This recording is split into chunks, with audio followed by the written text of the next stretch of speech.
my sincere, humble apologies for being so late. I've never seen so many traffic jams and hold-ups all the way, but I just told myself, better Mr. Holland late than the late Mr. Holland. So, but it's a delight to be with you, to share in your fellowship. Well, let's turn now to Luke chapter 22, the 22nd chapter of the Gospel according to Luke. Luke chapter 22, and we'll begin our reading at verse 31. Luke chapter 22, and there at verse 31. And the Lord said, Simon, Simon, behold, Satan hath desired to have you, that he may sift you as wheat. But I have prayed for thee, that thy faith fail not. And when thou art converted, strengthen thy brethren. And he said unto him, Lord, I am ready to go with thee both into prison and to death. And he said, I tell thee, Peter, the cock shall not crow this day, before thou shalt thrice deny that thou knowest me. And he said unto them, when I sent ye without purse and scrip and shoes, lacked ye anything? And they said, nothing. Then said he unto them, but now he that hath a purse, let him take it, and likewise his scrip, and he that hath no sword, let him sell his garment and buy one. For I say unto you, that this that is written must yet be accomplished in me. And he was reckoned among the transgressors. For the things concerning me have an end. And they said, Lord, behold, here are 2 swords. And he said unto them, it is enough. And he came out and went, as he was wont, to the Mount of Olives, and his disciples also followed him. And when he was at the place, he said unto them, pray that ye enter not into temptation. And he was withdrawn from them about a stone's cast, and kneeled down and prayed, saying, Father, if thou be willing, remove this cup from me. Nevertheless, not my will, but thine be done. Thank you for turning that down. I've got a bit of a loud voice. I want to look this afternoon at verse 42, where Christ is praying, Father, if thou be willing, remove this cup from me. Nevertheless, not my will, but thine be done. How many wills does Christ have? Is it 1 or is it 2? How many natures does Jesus have? Is it 1 or is it 2? Now you may struggle in 2 things there. Number 1, why am I asking? Does it really matter? And number 2, what is the answer? Did Christ have 1 will, or does he have 2 wills? Now you may be sitting here thinking, I've loads going through my head this afternoon. I've had a busy week. I've had lots of nappies to change. I've had lots of things to do. And my head is spinning with all these little difficulties that I have in my life. So who cares whether Jesus has one will or two wills? Who cares whether he has one nature and two natures? I'm concerned with practical things and the practical outworkings of the Christian life. What does it matter? Well, it matters a lot. Because in Matthew chapter 7, Christ warned that there will be different Jesuses that will come. There will be preachers that will present you with a Jesus Christ that's not the Jesus of the New Testament. So we want to know, do I have the right Jesus? Am I following the right Christ? Do I have the right person who alone can give life? So we want to know, who is Jesus? What is he like? What are his attributes? What are his makeup? What are his characteristics? You know, there's a Jesus of the Mormons. They say, we believe in Jesus, but it's not the Jesus of the New Testament. Then you'll have a knock at your door, and they'll be with Jehovah's Witnesses. They don't normally say that because they've got a bad rep, but they might come along and say, we're from the Watchtower and Tract Society. Have you ever wondered why there are so many wars in this world and where God is in it all? And they'll present you with a Jesus Christ that's not the Jesus of the New Testament. Then you'll meet those of the Islamic faith. And they say, we believe in Jesus too. We respect Jesus. He's one of our prophets. But he's not the Jesus of the Old Testament, and he's not the Jesus of the New Testament. So we want to know, who is this Jesus? If a man meets a young woman and he says, let's just get married. I don't know you. I know nothing about you. But let's get married anyhow. Or somebody who comes along and says, who doesn't know you, but they'll say, I love you.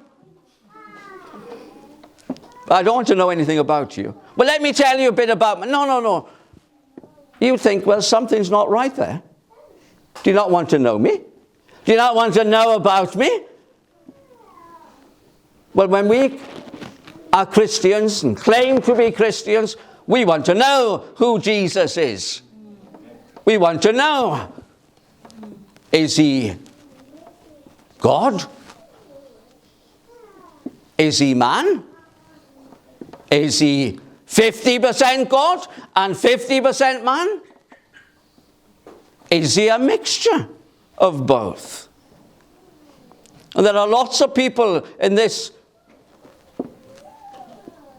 pluralistic age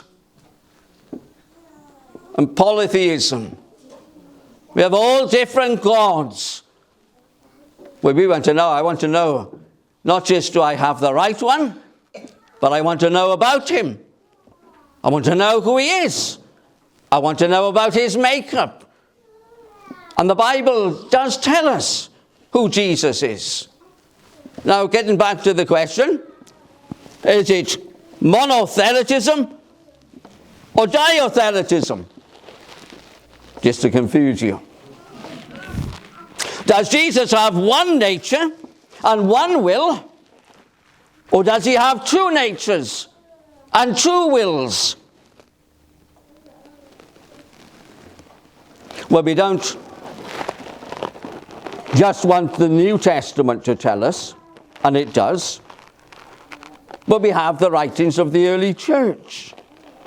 Now, they're not inspired. They're not God-breathed, as Paul says, but they are worth listening to.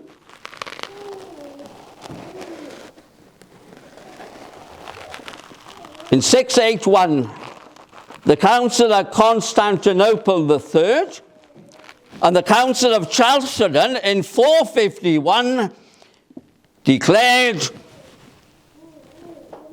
diothelitism. Christ has two natures and two wills. He is God and he is man. He is 100% God and he is 100% man. Fully God and fully man. As Paul tells us, great is the mystery of godliness. God was manifest in the flesh.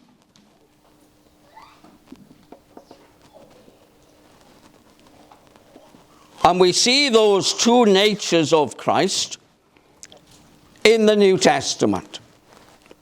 We see his human nature. We see his divine nature. Anybody ever stopped you one time and, you're a Christian and you Christians believe Jesus is God? Well, let me show you that's not what the Bible teaches. Let's look at your Jesus. He said, no man knows the day or the hour but my Father only. Therefore, I've proven your Jesus is not God. Because God says he knows all things. He knows everything. Does he not? Is he not omniscient, all-knowing? And there Jesus is saying that there is something he does not know. Therefore, your Jesus is not God. How would we answer that? It's not difficult. All we need to say is, well, hold on. My Jesus is not just God, fully God. He is also man. He is fully man. Do you know everything? Do you know everything that's going to happen? We would say no. Well, there we are. If Christ is fully man, he wept. He shed tears. We know, don't we, the shortest verse in the Bible. Jesus wept.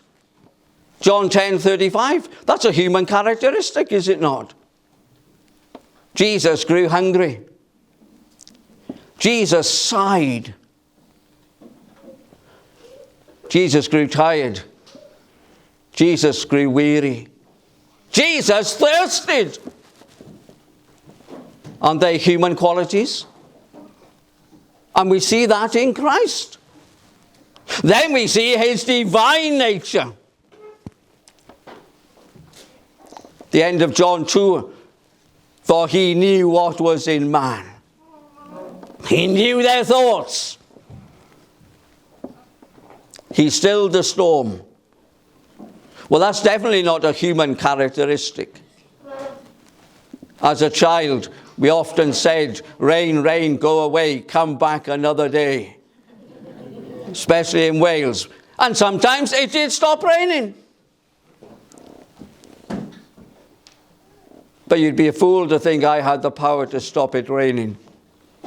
But Christ had the power to level the storm and say, be still. And the waves, we are told, obeyed him. So you see that in the person of Christ. His divine nature and his human nature. They're not mixed together. That was classed as heretical. He is fully man and fully God, 100% man, 100% God. The God-man Christ Jesus.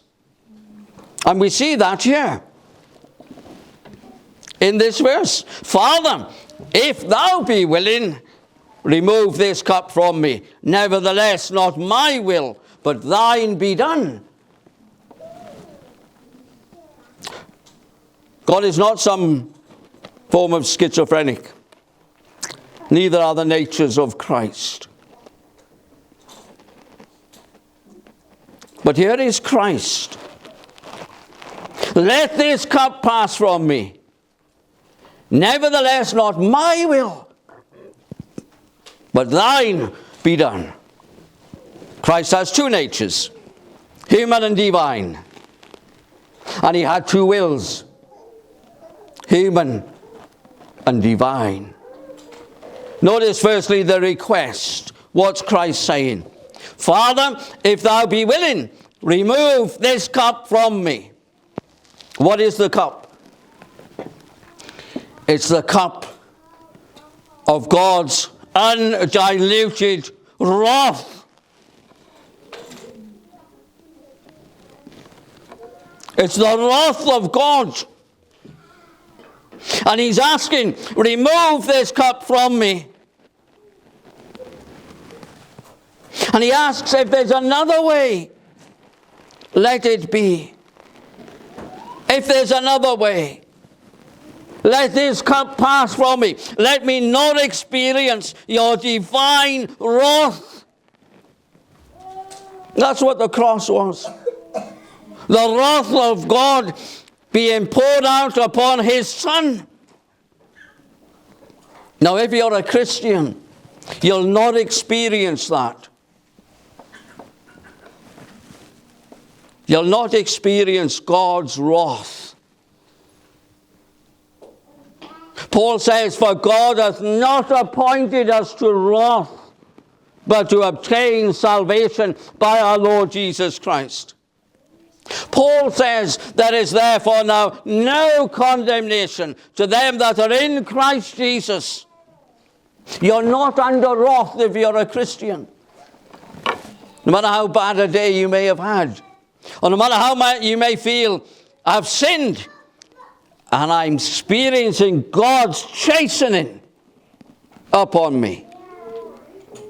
And the peace of God, which passeth all understanding, seems to have vanished from me. And it's as if God is my enemy. He's not your enemy if you're his. He'll never be your enemy. You've been reconciled to Christ. You've been brought back to God. You'll never be his enemy. Paul says, and you that sometimes were alienated and enemies in your minds by wicked works, yet now hath he reconciled. You were once under God's wrath. Now if you're Christ's, you're not under wrath. And we'll see why in a moment. You're not under wrath. You're not under condemnation. You have no condemnation. But Christ was to bear the wrath. He asked, is there not another way? Is there not another way? You know, the cross brought a curse with it. The Bible says, Christ hath redeemed us from the curse of the law, being made a curse for us. For it is written, cursed is everyone that hangeth on a tree. You'll know, of course, the Jewish way of administering the death sentence was by stoning. By stoning. Even to the point where the woman taken in adultery, well, that was punishable in the Old Testament by the death sentence. They didn't put up crosses to stone her. They picked up stones to stone at her. Because that was the Jewish way. Christ was a Jew, wasn't he? Who were those who cried out for his blood? His blood be on us and on our children. Was it not the Jewish race? But he didn't suffer a Jewish punishment. He suffered punishment that carried with it a curse. That's why he was crucified. Christ hath redeemed us, set us free from the curse of the law, being made a curse for us. That's why you're not under condemnation. Now, the Father loved the Son. The Father loves his Son. Sometimes you may see a loving relationship between father and son. And there's a real bond. And there's a real love between father and son. But that's nothing compared to the first member of the Trinity, the Father, with the second member of the Trinity, the Son. No love and communion like it. Take Matthew 17, verse 5. While he yet spake, behold, a bright cloud overshadowed them. And behold, a voice out of the cloud which said, "This is my beloved Son, in whom I am well pleased. Hear ye him." No wonder Christ says, "If thou be willing, remove this cup from me." Because it would incur the displeasure of the Father. And that's never happened in all of eternity. We can't imagine an eternity, because we're finite beings, we're limited beings. Scientists can't imagine a universe that has no end. Even the skeptics. It goes on and on and on and on and on, never ending. We can't grasp that. You know, we say everything has a beginning and everything has a cause. And then the skeptic comes along and said, "I got you. Everything has a beginning, did you say? And everything has a cause?" That's right. Who made God? Who made God? If you say everything has a beginning and everything has a cause, then tell me, who made your God? Well, we say being a bit too quick, because I've not finished. We say everything in time. Everything in time has a beginning and a cause.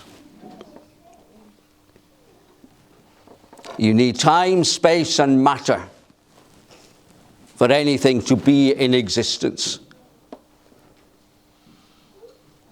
God is beyond time. God is spirit. And God is outside of space.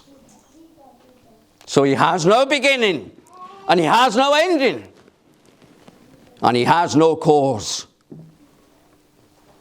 The angels had to be brought into being. The heavens had to be brought into being. But God has existed from all eternity.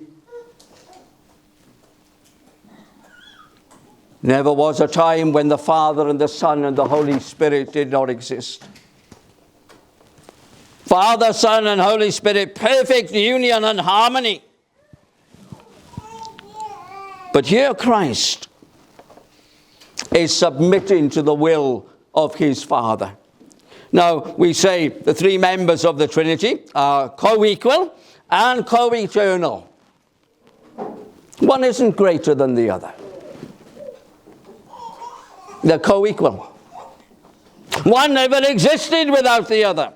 They're eternal. But here Christ humbled himself, made himself of no reputation, took upon himself the form of a servant.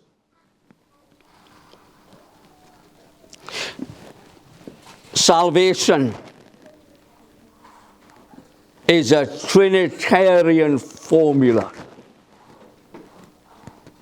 The Father plans it, the Son executes it and carries it out, the Holy Spirit applies it.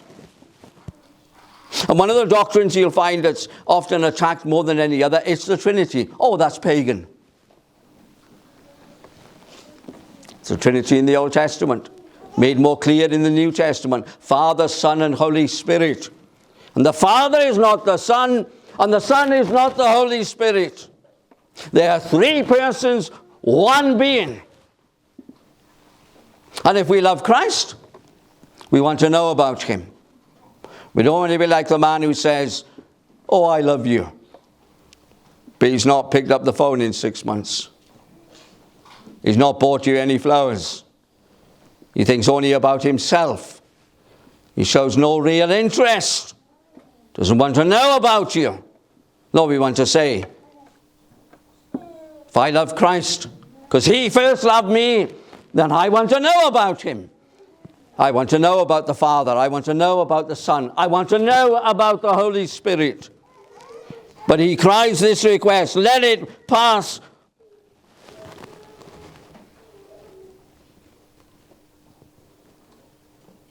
If thou be willing. There was no other way. There was no other way. Without the shedding of blood, Hebrews reminds us there is no remission, no forgiveness of sins. And it's always sad when you see blood spilt in whatever format, because it reminds us. It's a reminder of sin's entrance into the world. The request that it pass from me. Nevertheless, not my will, but thine be done. Notice, secondly, the reluctance. Why was Christ saying, if thou be willing, remove this cup from me? Well, two things. Physical, firstly. Remember, Christ is fully human.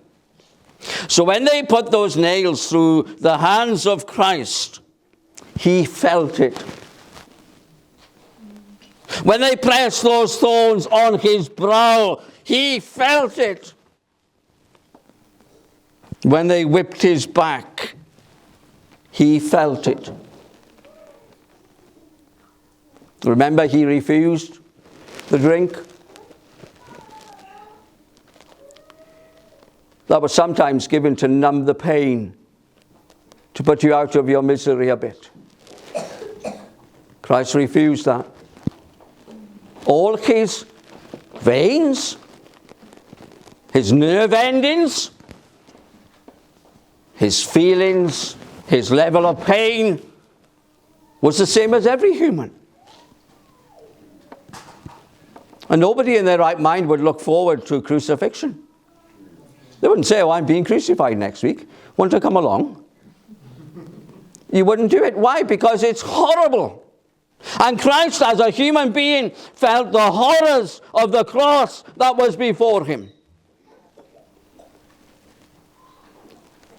But that's not even half the reason why he cried, if thou be willing, remove this cup from me. Because the greater horror of the cross is Christ feeling and having poured out upon him the wrath of his heavenly Father. When for all eternity, if we can say reverently, there was never a crossword. Perfect harmony between the Father, the Son, and the Holy Spirit for all eternity. Perfect union. Perfect love existed in the Trinity. The Father loved the Son. The Son loved the Holy Spirit. And when the Holy Spirit would come and replace the physical presence of Christ, what did Christ say? He will speak of me. The Holy Spirit is not some ecstatic experience of falling over. If you want to know the workings of the Holy Spirit, how much do you hate sin? How much do you feel the horrors of it?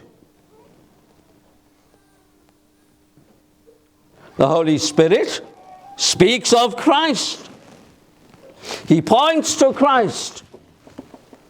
He lifts up the second person of the Trinity.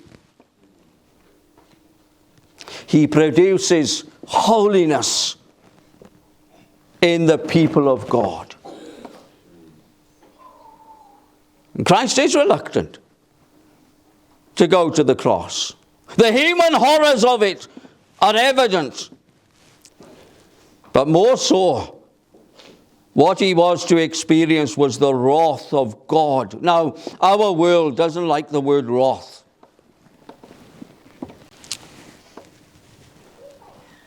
But it's in the Bible.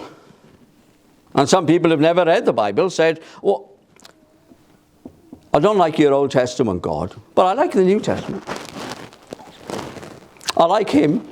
He's mild, and he's meek, and he's gentle, and he's all forgiving. And it doesn't matter what I do, he's love, love, love. That's not the Jesus of the New Testament. That's a Jesus of your imagination. Not the one in the New Testament. He spoke equally, if not more so, on wrath and judgment than anybody else. And Christ was to experience that wrath. And thank God, if you're his child this afternoon, you will not experience it. In Revelation chapter 14, and there at verse 18, we read this. And another angel came out from the altar, which had power over fire, and cried with a loud cry to him that had the sharp sickle, saying, thrust in thy sharp sickle, and gather the clusters of the vine of the earth, for her grapes are fully ripe. And the angel thrust in his sickle into the earth, and gathered the vine of the earth, and cast it into the great winepress of the wrath of God.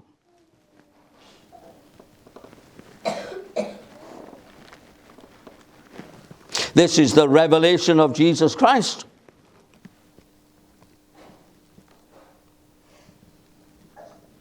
The false Jesus of the latter part of the 20th and 21st century is not the Jesus of the New Testament. And he's not the God-man in the New Testament. No wrath. What is Christ bearing on the cross? It's the wrath, undiluted wrath of our holy God. Our world is under wrath. It's under judgment. Romans chapter 1.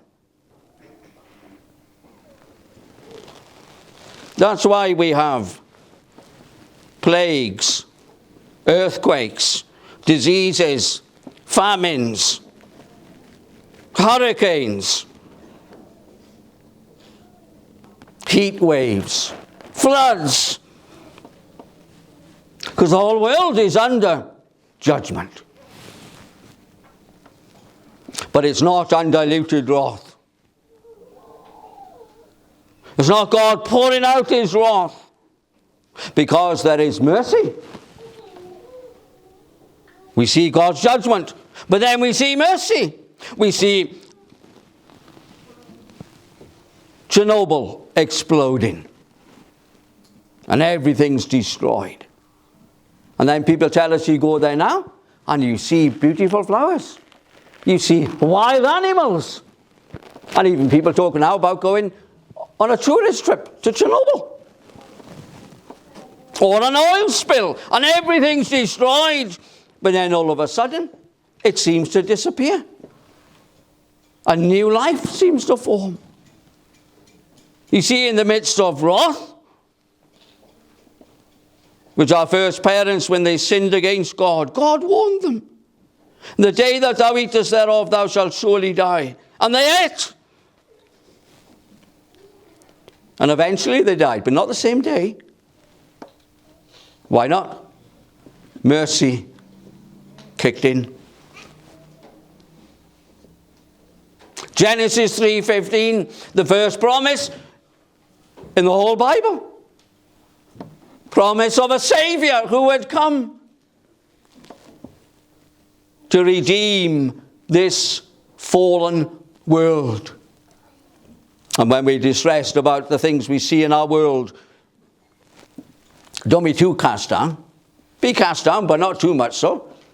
For tell yourself, it's all going to be made new. The Lord's going to return, and he's going to make all things new. But before that happens, Christ had to experience the wrath of a holy God. Now that's been ridiculed often, and it's ridiculed today, even in supposed evangelical Bible-believing circles. We don't like that. And those who profess even to be evangelicals would say, no, that's equivalent to cosmic child abuse. Who would ever do that? Would you do it? If you're a school teacher and you've a misbehaving class, and we take yourself back to the day when I were in school and they could bring out a big cane and a big stick and you get whacked with it. And if a teacher says, well, I'm not going to punish you, though you're to blame, I'm going to bring my own son to school tomorrow and I'm going to wallop the life out of him. Well, nobody would say that were right. We'd say that's a bit strange. If you're going to wallop somebody, wallop the person who's done the crime. But you see, God didn't send somebody else's son. God came himself. God came himself. The animals couldn't do it. The streams ran red with blood at the Day of Atonement. All those poor animals who never sinned. Blood shed on the altar. And then next year, got to do it all again. Because it wasn't sufficient to take away your sin. What is the response that Christ gives here? How does he respond to this? Well, in John chapter 4, and then at verse 34, we read this. Jesus saith unto them, my meat is to do the will of him that sent me, and to finish his work. That's why Christ has come. To do the work of his heavenly Father. And that's why he says, nevertheless, not my will, but thine be done. Humanly, he shrinks away from it. As the Son bearing the wrath of his perfect heavenly Father, he shrinks from it. But because he is always pleasing his Father, not my will, but thine be done.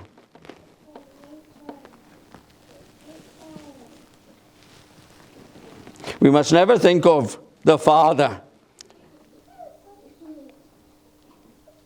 as being wicked, cruel, and he somehow has to be pacified by his son or his mother.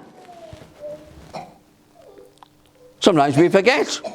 It's God the Father who sent God the Son to begin with. It was the Father who loved his people and loves his Son.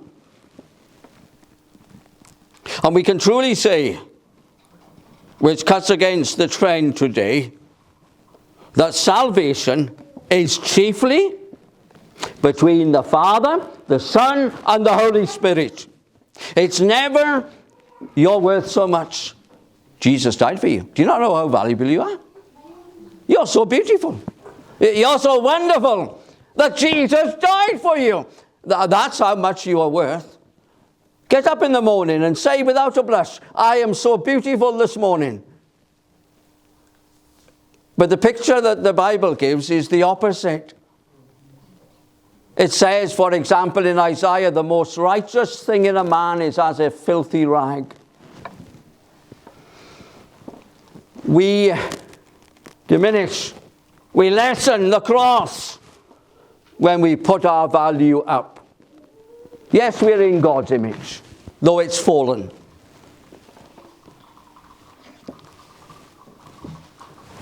But salvation is between the Father and the Son. And applied by the Holy Spirit. That's where it first begins. It's the Father giving to the Son a bride. And she is spotless. She'll be perfect because Christ died and bought her. And she belongs to him. Now sometimes we may ask, and understandably so, did God plan the fall? Don't shout out, but in your mind, did God plan the fall? Was that the will of God? Which is the will of God, that Adam rebelled and took of the fruit of the forbidden tree? Was that part of God's plan?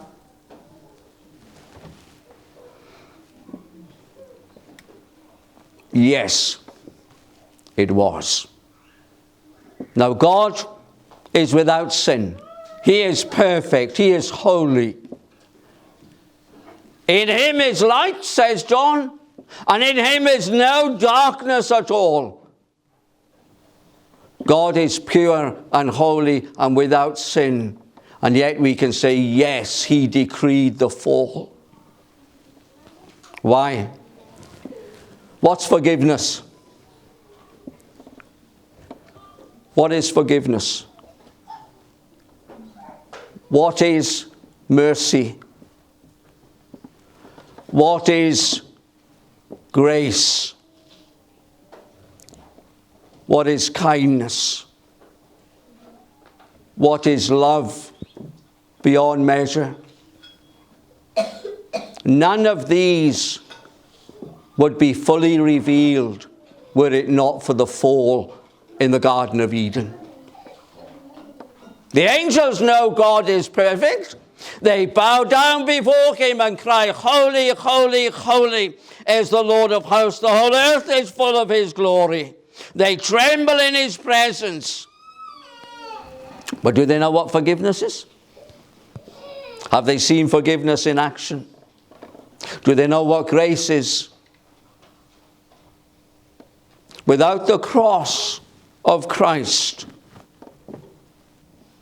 nobody would know of such love and such mercy and such grace and such forgiveness and such pardon. Now there is a cross, and we have these revealed in Christ Jesus. So yes, it was in God's decree that he would send forth his Son to pick up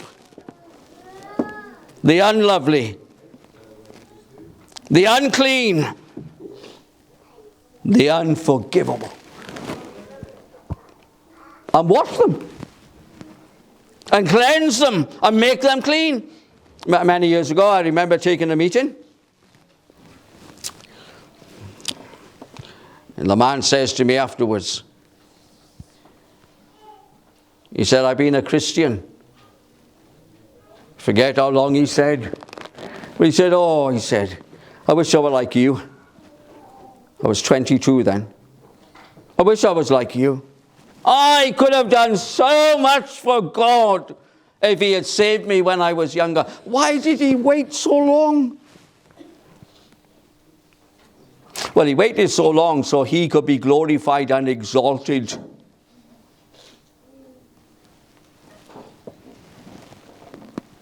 Sometimes we hear stories of the wildest drunk in the town who got converted. William Perkins, one of the great Puritan preachers of the 17th century, one of the things the Lord used in his heart was when a woman said, if you don't behave, I'll send you to wicked Perkins. But the Lord saved him a drunk. And people talk about it. You never see what's happened to that person. They were the worst of the worst. And now they say they've met Jesus. And they're totally different. I can't understand it. God will be exalted in the saving of his people, saving them from their sins. God saved you at the exact moment he determined to save you. It wasn't your choice. Oh, I wish I made a decision years ago. It was never your decision to begin with. No man can come to me except the Father which has sent me draw him, and I will raise him up at the last day. That's what Christ said, John chapter 6. No man can come to me except the Father which has sent me draw him. Salvation is God's doing from beginning to end. And he will be exalted in that. But Christ does respond, doesn't he? He does the will of his Father. He bows in submission to his Father. And in Psalm number 40, and the Psalms, of course, are messianic. They speak of Christ. He's there in the Old Testament. I delight to do thy will, O my God. Yea, thy law is within my heart. Nothing more pleasing to the Father than that the Son would do his will. Nothing more pleasing to the Son that he carries out the will of his heavenly Father. Lastly, the redemption. What does it mean to redeem? Well, to redeem means to set free by the payment of a ransom. To set free by the payment of a ransom. You can't really better illustrate that in some of the modern kidnapping, hostage-taking that takes place in our world. Now, there are some who are so evil, they have no intention of releasing any hostage. It's just murder from beginning to end. But on other occasions, there are those who will negotiate. And a trained negotiator may come in, they'll establish a telephone line, and they'll say, what are your demands? And they'll give their demands. We want 5 million in used notes. We want a helicopter. And we want a cheeseburger and fries. Well, they may say, we'll give you the third one, but we'll negotiate on the other two. What are they asking? They're asking for payment to be made before they release. Jesus said, whosoever committeth sin is the servant of sin. Whosoever committeth sin is a servant of sin. Haven't so many songs been written about freedom? You know, people even crying out for freedom, even though they've got freedom. You know, they're marching in the streets, demanding freedom. And they live in the freest nation on the world. But they're not satisfied. Nobody is truly free. We're captives to sin. And the Apostle Paul, in writing to the Romans, talks about the Christian who's been set free. And he says, you're no longer a slave to sin. It is no longer your master. Before that, we were slaves of sin. It was our master. We were its slave. But now Christ has come. He set you free. He's paid the ransom. And only he could pay the ransom. Nobody else could pay it. There's no ransom to Satan theory. Only he could pay the ransom that God required. We could say, in a sense, only God can satisfy God. Only God can satisfy his own justice. Only God can satisfy his own demands. That's why Christ died. No poor animal could do it. And certainly no human can do it. There was an old Japanese Second World War soldier who was being interviewed on Radio Wales. And he went to the Shinto temple every day, made his little offering of rice, which was there the day after. And the news reporter said, well, why are you doing this? He said, I am trying to make redemption. Atonement, he said, I'm trying to make atonement for my sins. Will only one atone for your sin? Only one paid the price for your sin. And don't be a fool. Don't be like somebody saying, oh, I'll take it myself. I'll take my own punishment. That's eternity in hell. The world doesn't like that. They just want a Jesus of love. But no, I want a God who is just. We want a God who is wrath. We want a God who is displeased with the unrighteous. Because our God is not a devil. He is perfect and holy and just. And on that cross, he paid the price for his people.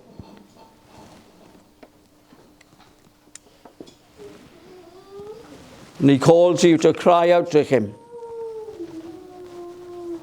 You know, the Philippian jailer cried out, didn't he? What must I do to be saved? We know the answer. Believe on the Lord Jesus Christ, and thou shalt be saved. Put all your hope and all your trust in Christ.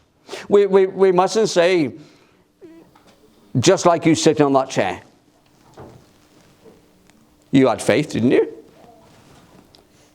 Though I doubt if any of you looked to see if there were 3 legs instead of 4. You just sat on it. That's not New Testament faith. It's extraordinary. You cry out to God for mercy till he answers. You cry out to God to save you until he answers. And you keep on doing it. And you keep on doing it until the Lord finally answers. No good signing a card. No good making a decision. No good saying this prayer after me. And that can be tempting for us. Oh, just say this prayer. And oh, there we are, you're saved. No. You need to tell someone, if you're serious, you need to cry out to God for mercy, and you keep on crying until he answers. And you'll know when he answers. And everybody else will know when he answers. And this is what Christ did on the cross. Father, if thou be willing, remove this cup from me. Nevertheless, not my will, but thine be done. Let us all pray. Father in heaven, we praise and bless your name, which is higher than all others. We thank you for your beloved Son, Jesus Christ. We thank you for the working of the Holy Spirit. We thank you, Father, that you have not dealt with us after our sins, nor rewarded us according to our iniquities. We bless your name for mercy and grace. And we pray that that may be extended to some here today and to the multitudes in our community for Christ Jesus' sake. Amen.